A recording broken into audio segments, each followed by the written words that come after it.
আবু জাহিল্লা পাথর হাতের মধ্যে নিয়ে কয়, ভাতিজা মুহাম্মদ বলতে পারো কি আছে? পারলে কি হইব? পারলে পুরস্কার। কি পুরস্কার? বলে এখন কালেমা পড়ব। নবী বলেন আমি বলতে পারি না। কেন পারো না? নবী বলেন আমি আলিমুল গাইবের মালিক না। গাইবের মালিক কে? قل لا يعلم من في السماوات والأرض الغيب إلا الله। হে নবী আপনি জানায় দেন আসমানের বাসিন্দারা কেউ গায়েব জানে না, জমিনের বাসিন্দারা কেউ গায়েব জানে না, একমাত্র কে জানেন? নবী জানেন? বুঝেন বুঝেন, নবী জানেন। আচ্ছা, নবীজি রাস্তা দিয়া যাচ্ছেন, পেছনে সাহাবায়ে কেরাম। হঠাৎ করে নবী বললেন দাঁড়াও, সব দাঁড়ায় গেছে। এই যে কবর দেখো না, হ্যাঁ, কবরের মধ্যে এক ব্যক্তি আছে, কবরে আযাব চলতেছে, দোয়া করো সবাই। নবী গায়েব জানেন? কবরের আযাব দেখলেন কেমনে? লাগছেনি ব্যাস, দ্বন্দ্ব বাজে কেমনে দেখছেন নি? আমনে কোন নবী গায়েব জানে না, তো কবরের আযাব দেখলো কেন? এলোই লাগবে এক প্যাস। ওদিকে আবার এহুদিক নবীরে নাস্তা দিছি রুটি, রুটির মধ্যে বিষ লাগানো। একজন সাহাবী রুটির লোকমা দিয়ে মরে গেছে। রহমতের নবী বিষ মিশ্রিত রুটির লোকমা মুখে দিছেন, পেটের ভেতরে চলে গেছে। আর এক লোকমা দেওয়ার আগে জিব্রাইল এসে বলে রুটি খাইয়েন না, বিষ লাগানো। নবী যদি গায়েব জানেন রুটির বিষ কেন দেখে না? নবী যদি গায়েব জানেন রুটির বিষ দেখে না কেন? নবী যদি গায়েব না জানেন কবরের আযাব দেখে কেন? লাগছেনি ব্যাস, কথা কথা সমাধান দিবে ম্যাজিস্ট্রেট, ইন্টারনেট। কচুটা লয়ে গুরু খা। এদেশে আলেম ওলামা সব মরে গেছে। হ্যাঁ, আল্লাহ মানুষকে সঠিক জিন্দেগি পরিচালনার জন্য দুই ব্যবস্থা দিয়েছেন, এক হলো ব্যক্তি আর একটা কিতাব। দুইটার একটা যারা মানবে আর একটা মানবে না, ওয়াল্লাহি তাদের ধ্বংস মরার আগেই। যারা বলে আমরা ব্যক্তি মানি না কিতাব মানি, তারা ভণ্ড। যারা বলে আমরা ব্যক্তির গোলামি করি, কিতাব বুঝিও না মানিও না, তারাও ভণ্ড। আর যারা বলবে আমরা কিতাবও মানি আর আল্লাহর কিতাব অনুযায়ী যারা চলবেন ওই ব্যক্তিদেরকেও মানি, তারা আহলে হক। আল্লাহ বুঝার তৌফিক দিন। এমিয়া বয়ান টয়ান কিছু না, মূল হইল বুঝ। কি বুঝ? বুঝ ঠিক হয়ে গেলে বয়ান কামিয়াব। এখানে যারা বসছেন আপনারা মুসলমান না? আমিও। আপনার আল্লাহ আমার আল্লাহ দুই না এক? নবী, কাবা, ধর্ম, কালেমা, কোরআন, হাদিস। দুনিয়াতে আসছি কি লঙ্গি পরে? সিস্টেমও বিদায়বেলা কাফন পুরুষের 3, মহিলার 5, সংখ্যাও নাম গো হুজুরকে একটা বেশি। আপনাদের সাতকানিয়াওয়ালার 7টা, কাফনের কালারও শুধু তাবলিগওয়ালাদের কালার আলাদা। হ্যাঁ, তো কালার লইয়াও তো কিলাকিলি করেন আপনারা।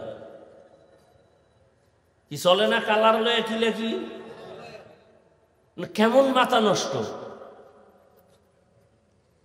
মরণকালে কালারও সব এক, কবরের সাইজও হবে এক। সাতকানিয়াওয়ালাদের মানুষের কবর বুঝি 1 হাত বড় হবে।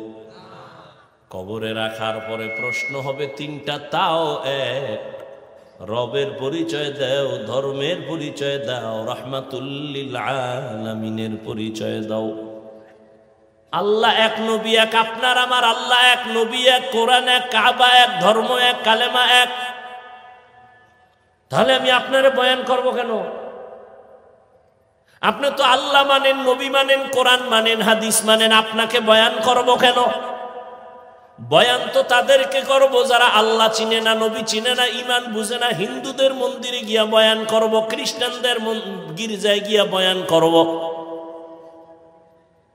আপনাদের কেন বয়ান করব? অথচ আপনাদের পেছনে তালি দিতে দিতে দিতে দিতে টাইম মতো খানা নাই, ঘুম নাই, 12 মাস শেষ। কিসের বৃষ্টি, কিসের রৌদ্র, চলছে তো বয়ান চলছে। ফজরের পরে, জোহরের পরে, আসরের পরে, মাগরিবের পরে, সারা রাত। এর পরেও দেখা যায় আমলের খাতা শূন্য। আমি মুসলমান, আপনিও মুসলমান, আপনার আল্লাহ আমার আল্লাহ এক। অথচ আমি টুপি খুলতে চাই না, লজ্জা পাই। আর আপনি টুপি দিতে চান না, দিলে লজ্জা পান। কত ভিআইপি মুসলমান।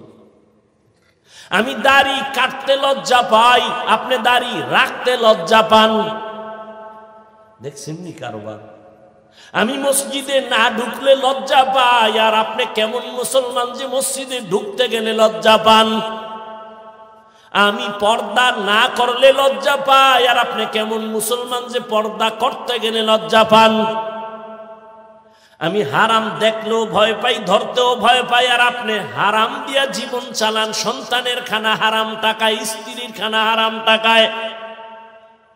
কারণ কি? এরপরে আবার আপনার পেছনে মেহনত খালি আমি একা করি, গাধার মতো সব আলেম আপনার পেছনে দৌড়ায়। তাবলিগওয়ালাদের মেহনত, পীর মাশায়েখের মেহনত, জুমার খতিবের মেহনত, আমাদের বক্তাদের মেহনত, এত মেহনত চলতেছে। এরপরেও কেন আপনার আমলনামা দুর্বল? কেন আপনার চুল মদিনার লাইনে নাই? কেন আপনার দাড়ি মদিনার লাইনে নাই? কার পিছনে ঘুইরা কয় টাকা পাওয়ার আশায় নামাজ ছাড়ছো? কার পেছনে ঘুরিয়া কি পাওয়ার আশায় দাড়ি কাটছো বলো? যার পিছনে ঘুরো লেখা রাখো চান্দাবাজার ধান্দাবাজ। স্বার্থে যদি আঘাত লাগে তোর দল থেকে নাম কাটবে না, লেখা রাখ তোর কল্লা কেটে দিবে। এই কল্লা কাটা লোকের পিছনে ঘুরিয়া নামাজ ছাইরা দিছো আর মাস্তানি করো। আল্লাহ হেদায়েত দান করুন। ও যুবক, কই একদল কান্দে, কেউ পেরেশানি ছাড়া বাংলাদেশে এখন কেউ নাই।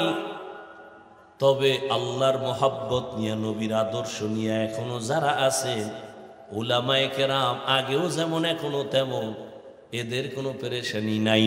এরা দুনিয়ায়ও বাদশাহ, পরকালেও বাদশাহ।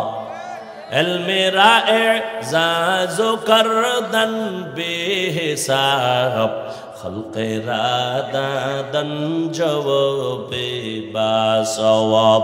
হক না দারদ দুস্তে খলকা জারে রাহ, নিস্তে ই খসলত একে দিনদারে রাহ।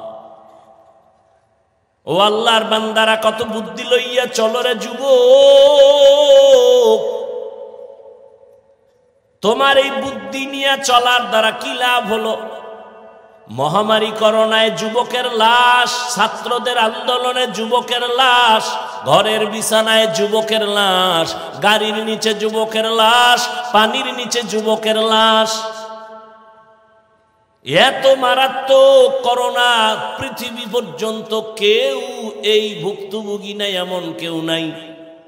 স্কুল বন্ধ, কলেজ বন্ধ, চাকরি বন্ধ, ব্যবসা বন্ধ, ফ্যাক্টরি বন্ধ, গাড়ি বন্ধ, সব বন্ধ।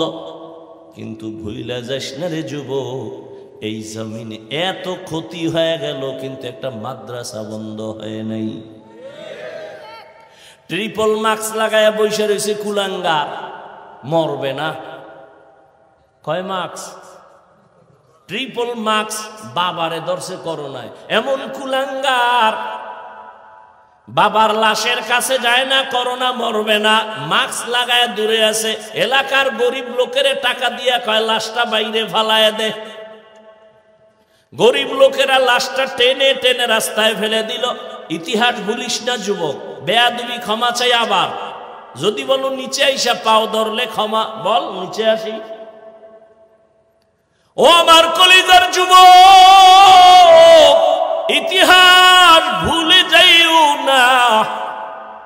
ওই করোনার সময় এদেশের টুপিওয়ালা আলেমরা শত শত করোনার লাশ কাঁধে নিয়ে গোসল করাইয়া, কাফন পরাইয়া, জানাজা পরাইয়া কবরে রাখছেন। একজন হুজুরেও করোনাই মরে নাই। এরপরও তোর কপালে ঠাডা পড়ছে, তোর চোখে খালি হুজুরি খারাপ। আসলে তোর কপালে কোনো বড়দের বরদোয়া লাগছে। এই জন্য আমি তো ভয় পাই, সারা বাংলাদেশে বলি, বরদোয়া যারা নিয়ে চলে ওরা চাকার তলে মাথা ঢুকে যাবে, টেরই পাবে কখন যে হঠাৎ করে পড়ে যাবে আর শরীরের এক অংশ অবশ হয়ে যাবে। অভিশপ্ত সন্তান ছাড়া আলেমের বিরুদ্ধে কোনোদিন কথা বলতে পারে না। ওর উপরে আল্লাহর লানত, ওর উপরে মা বাবার অভিশাপ। মা বাবার অভিশাপ না থাকলে কোন সন্তান আলেমের পিছনে লাগে না। আল্লাহ হেদায়াত দান করুন। লিকুল্লি শাইইন জিনাতুন ফিল ওয়ারা ওয়া জিনাতুল মারই তামামুল আদাবি। রাগ করতেছেন আপনারা? আল্লাহ সবাইকে কবুল করে। জিন্দেগি মে বন্দেগি তো করনা হে, जिंदगी में बंदगी तू करना है, जिंदगी बे बंदगी शर्मिंदा है, जिंदगी बे बंदगी शर्मिंदा है। यहाँ हम सब मुसाफिर दिल ना लगा, अहले दिल की नजर से रूह करता जा, शाह दौलत सब फकीर गर नेक ने है, शाह दौलत सब फकीर गर नेक ने है, जिंदगी में बंदगी तू करना है, जिंदगी में बंदगी तू करना है, जिंदगी बे बंदगी शर्मिंदा है, जिंदगी बे बंदगी शर्मिंदा है, जिंदगी में बंदगी कुन बंदगी, बंदगी बे जिंदगी शर्मिंदगी। भाईरा आमार, রহমতের নবী বলেন হাসরের ময়দানে দায়িত্বের কারণে জবাবদিহিতার কাঠগড়ায় দাঁড়াতে হবে। কিয়ামতের ময়দানে হাত কথা বলবে, ঠোঁট কথা বলবে, পা কথা বলবে। ও দয়ার মালিক, এই হাতের দ্বারা ভালো কাজ করবে, মানুষের কল্যাণে করে নাই। চোখ আল্লাহর সামনে বলবেন, হে আল্লাহ, এই চক্ষু তুমি যা দেখার জন্য বলেছো তা দেখে নাই। চোখ দিয়া মা দেখবে সওয়াব, বাবা দেখবে সওয়াব। চক্ষু দিয়া বাইতুল্লাহ তাকায় দেখবে সওয়াব। এই চোখ দিয়া মা বাবার চেহারা দেখবে, আলেম দেখবে সওয়াব, আল্লাহর কোরআন তাকায় দেখবে সওয়াব।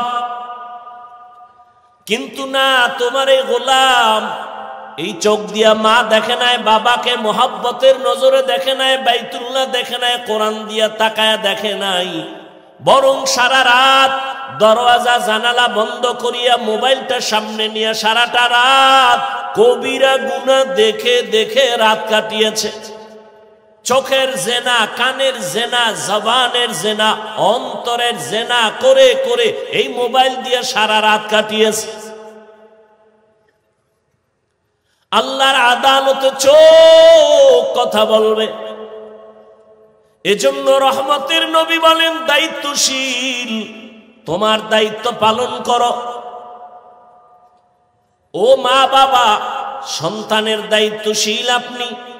আল্লাহ কোরআনের এক আয়াতে বলেন, ইয়া আইয়ুহাল্লাযীনা আমানু কু আনফুসাকুম ওয়া আহলিকুম নারা ওয়াকুদুহান নাসু ওয়াল হিজারা আলাইহা মালাইকাতুন গিলাযুন শিদাদুন লা ইয়াসুনাল্লাহা মা আমারাহুম ওয়া ইয়াফআলুনা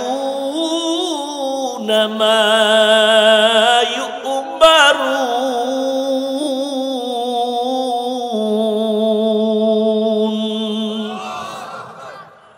আল্লাহ তাআলা বলেন, ও দুনিয়ার মুমিনেরা, জাহান্নাম থেকে আগে নিজেকে বাঁচাও, তারপরে দ্বিতীয় দায়িত্ব তোমার আহালকে বাঁচাও। মা বাবা, জাহান্নাম থেকে আগে নিজেকে বাঁচাও, তোমার আহাল সন্তানকেও বাঁচাও। স্বামী, তুমি নিজেকে জাহান্নাম থেকে বাঁচাও, এরপরের দায়িত্ব তোমার আহাল স্ত্রীকেও বাঁচাও। শিক্ষক, জাহান্নাম থেকে আগে নিজেকে বাঁচাও, দ্বিতীয় দায়িত্ব তোমার আহাল ছাত্রদেরও বাঁচাও। মসজিদের ইমাম ও খতিব, জাহান্নাম থেকে আগে নিজেকে বাঁচাও, দ্বিতীয় দায়িত্ব তোমার আহাল মুসল্লিদেরকেও জাহান্নাম থেকে বাঁচাও। ওয়ার্ডের মেম্বার, জাহান্নাম থেকে নিজেকে আগে বাঁচাও, ওয়ার্ডের মানুষকেও বাঁচাও। চেয়ারম্যান, জাহান্নাম থেকে আগে নিজেকে বাঁচাও, এরপরে তোমার আহাল ইউনিয়নবাসীকেও বাঁচাও। সরকার, নিজে জাহান্নাম থেকে বাঁচাও, এরপরে দেশবাসী তোমার আহাল তাদেরকেও বাঁচাও। ওলামায়ে কেরাম, নিজেকে আগে জাহান্নাম থেকে বাঁচাও, গোটা উম্মত তোমার আহাল, উম্মতেরও জাহান্নাম থেকে বাঁচাও। আমি এজন্যই তো মাঝে মাঝে বলি, বহু বুজুর্গ পাগড়িওয়ালা, জিকির করনেওয়ালা, তাবলিগওয়ালা, মক্কার হাজি শুধু সন্তানের অপরাধের কারণে আল্লাহর জাহান্নামে যেতে হবে, ইবাদত করিয়াও জাহান্নামে যাবে, শুধু সন্তানের অন্যায়ের কারণে। কারণ সন্তানকে জীবনে নামাজের দাওয়াত দেয় নাই, পর্দার কথা বলে নাই, হালালের কথা বলে নাই। ও ভাই, তোমাকে কে মাথার মধ্যে উল্টা পাল্টা বুদ্ধি দিয়েছে? ইবাদত লাগে না, আমল লাগে না, অথচ স্পষ্ট কোরআনের আয়াত, আল্লাহ মানুষকে দুনিয়ায় পাঠাইছেন আমলের পরীক্ষা নেওয়ার জন্য, আর সে বলে আমল লাগে না। তুমি হাদিস পড়ো, তুমি জানো না কিয়ামতের দিন ফরজ আমলের ঘাটতি পূরণে নফল লাগবে? তোমাকে কে বলেছে নফল লাগে না? রাসূলের সহিহ হাদিস, কিয়ামতের দিন ফরজ আমলের ঘাটতি হবে সবার, সেই ফরজ আমলের ঘাটতি পূরণ হবে নফল দিয়ে। আল্লাযী খালাকাল মাউতা ওয়াল হায়াতা লিয়াবলুয়াকুম আইয়ুকুম আহসানু আমালা ওয়া হুয়াল আজিজুল গফুর। আল্লাহ বলেন, আমি আমলের পরীক্ষার জন্য মানুষ বানাইছি, আমি দেখতে চাই পরীক্ষা করে কে উত্তম আমল করে। বেদাতীরা বলে আমলের মতো, আমল ভালো আমল একবার করো, বেশি লাগবে না, নামাজের মতো নামাজ একবার পড়লেই হয়। ওরা ছন্দ মিলায় মিলায় কয়, নামাজ পড়ো মুসল্লি, নামাজের কি রাখো ডর, যেই নামাজে জান্নাত পাবি সেই নামাজ কোথায় তোমার? নামাজ পড়ো মুসল্লি, নামাজের কি রাখো ডর, যেই নামাজে জান্নাত পাবি সেই নামাজ কোথায় তোমার? তার মানে ওরা বুঝাইতে চায়, যেই নামাজে জান্নাত পাবি ওই নামাজ পড়, শুধু শুধু নামাজ পড়ে লাভ নাই, এই জন্য ওরা পড়ে না। নামাজ পড়ে মনে করেন না জান্নাত রেডি, আপনাদের জন্য সুসংবাদ আছে কোরআনে। আরাইতাল্লাযী ইউকাযযিবু বিদ্দীন ফাযালিকাল্লাযী ইয়াদউল ইয়াতীম ওয়া লা ইয়াহুদ্দু আলা তাআমিল মিসকিন। পরের আয়াত কম। হ্যাঁ, মুসল্লি নামাজির জন্য ওয়াইল নামক জাহান্নাম। এবার বুঝেন কেমন নামাজ পড়েন। ওয়াইল নামক জাহান্নাম, জাহান্নামের মধ্যে মারাত্মক জাহান্নামের নাম ওয়াইল। এই ওয়াইল নামক জাহান্নাম মুসল্লিদের জন্য। এবার বুঝেন কোন মুসল্লি? নামাজ তো পড়ি, বাহাদুরি করি, বেনামাজি দেখলে সি করি, নিজের নামাজ কবুল হয়েছে কিনা খবর নেই। আল্লাহ হেদায়েত দান করেন। ইয়া আইয়ুহাল্লাযীনা আমানুত্তাকুল্লাহা হাক্কা তুকাতিহি ওয়া লা তামুতুন্না ইল্লা ওয়া আনতুম মুসলিমুন।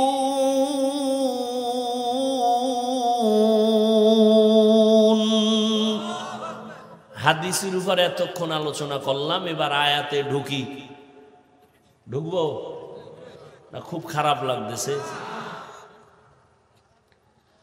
আয়াতের ভেতরে আল্লাহ মুমিনকে দুইটা আদেশ দিছেন, একটা ইতিবাচক আর একটা নেতিবাচক আদেশ।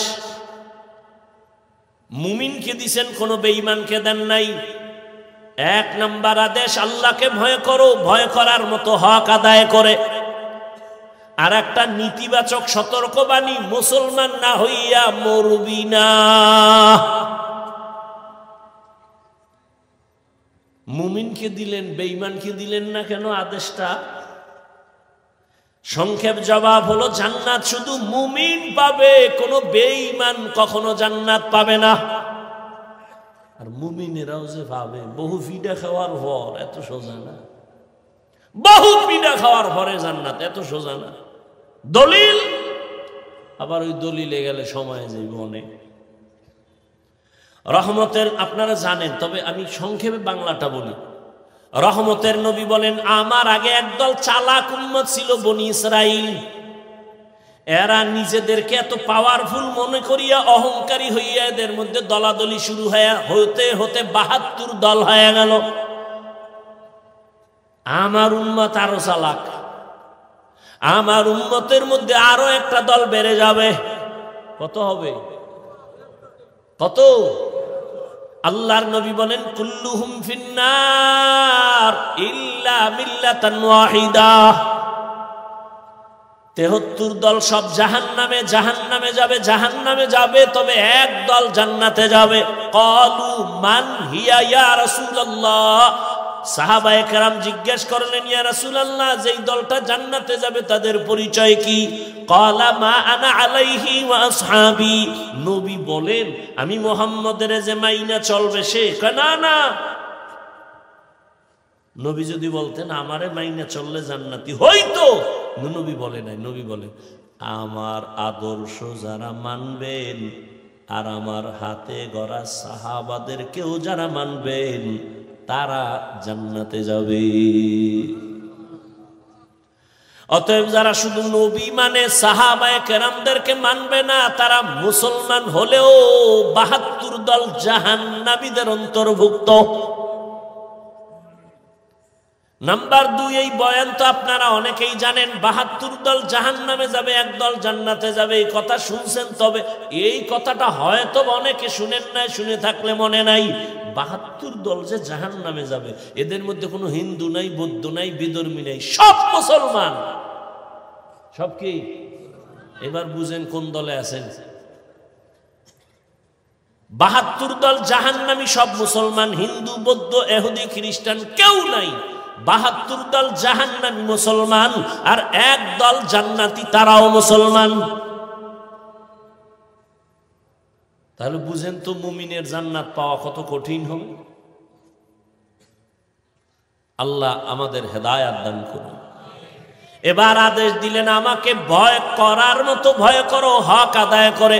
সাহাবায়ে কেরাম পেরেশান হয়ে গেলেন, ইয়া রাসূলুল্লাহ, আল্লাহ যত বড়,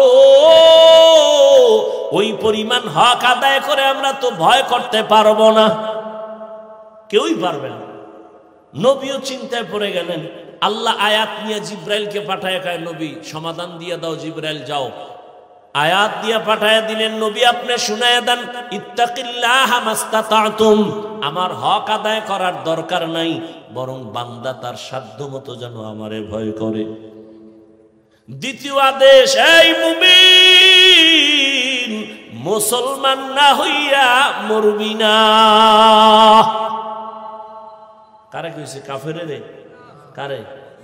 আপনারা এখানে মুমিন না বলে, মুসলমান না। আল্লাহ এটা কি কইলেন? যে এই মুমিন মুসলমান না হয়ে মরিস না। কঠিন কথা। আমরা যেমন মুমিন তেমন কি মুসলমান। তো আল্লাহ আবার কেন বললেন মুমিন মুসলমান হইয়া মরিস? কেমন যেন মনে হয় আমরা তাহলে মুমিন হইছি, মুসলমান বুঝি হইতে পারি না, এমন বুঝায় না? এরকম আয়াত আরো আছে, ইয়া আইয়ুহাল্লাযীনা আমানু দুখুলু ফিস সিলমি কাফা ওয়া লা তাত্তাবিউ খুতুওয়াতিশ শাইতান ইন্নাহু লাকুম আদুউম মুবিন। ও মুমিন, ইসলামের মধ্যে পরিপূর্ণ ঢুকে যাও।